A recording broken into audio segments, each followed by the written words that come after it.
Hi everyone, Russell here again.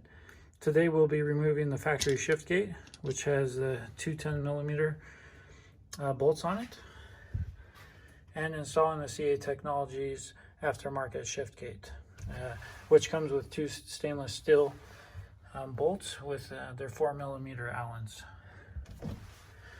Also, while I had this apart, I adjusted the gear shift selector because I had to pull extra hard into low for it to actually engage, and that was a super easy fix. So you'll see right here there's a 19mm nut.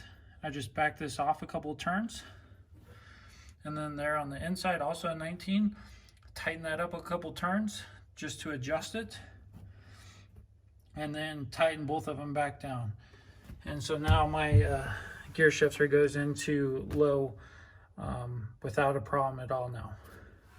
So you'll see what the shift selector does is right there will be on this side will be low, and then you can just go slam it into reverse in just a second. So over here is high, and the same thing back into reverse. So low, high, reverse on both sides, and back to park.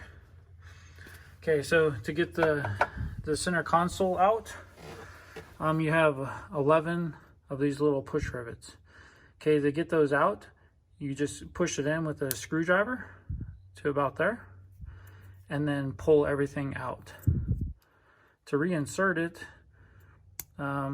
you'll push it back out like this, reinsert it back into the hole, and then push that to where it's flush again, and it's back into place.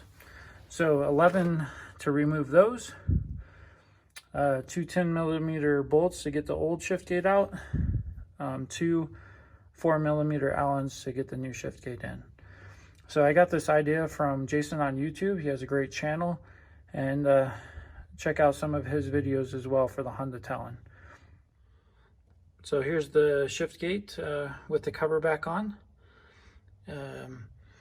I did forget to mention I did remove both lower portions of the seat on the passenger side and driver side to get to those push rivets a little bit easier.